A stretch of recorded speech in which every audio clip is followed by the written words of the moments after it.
Crime બ્રાન્ચે 3 લાખના MD drugs સાથે બેને ઝડપી પાડ્યા. આરોપીઓ ડ્રગ્સની સિરીઝ બનાવીને 20,000 પ્રતિ ગ્રામના ભાવે વેચવાના હતા. કોર્ટે બંનેના 3 દિવસના રિમાન્ડ મંજૂર કર્યા.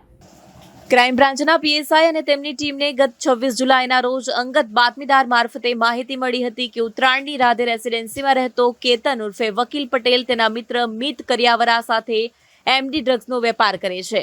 આ બંને એક સ્કોડા ગાડી GJ5 CM 8995 ડ્રગ્સનો જથ્થો લઈ રાત્રિના સમયે ઉત્તરાયણ ગામથી અમરોલી ઉત્તરાયણ રેલવે ઓવરબ્રિજ નીચે આવેલા ગરનાળામાંથી પસાર થવાના છે. બાતમીના આધારે પોલીસે અમરોલી ઉત્તરાયણ રેલવે બ્રિજ પર હેપી ક્રિકેટ ગ્રાઉન્ડ રોડ ઉપર વોચ ગોઠવી હતી. બાતમીવાળી સ્કોડા ગાડી આવતા પોલીસે તેને રોકવાનો પ્રયાસ કર્યો. જોકે પોલીસને જોઈને સ્કોડા ચાલકે પોતાની કાર બેફામ હંકારીને ભાગી છૂટવાનો પ્રયાસ કર્યો. પોલીસે લગભગ 1 કિલોમીટર સુધી પીછો કરીને ગાડીને ટક્કર મારીને આખરે તેને પકડી પાડી હતી.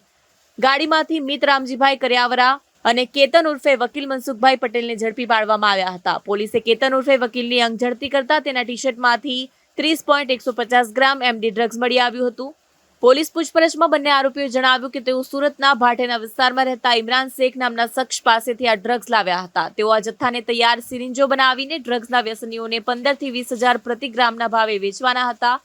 તેમની પાસેથી ઇન્જેક્શન સિરિંજો સહિતનો સામાન પણ મળી આવ્યો હતો. કુલ રૂપિયા 9.15 લાખનો મુદ્દામાલ જપ્ત કરાયો છે.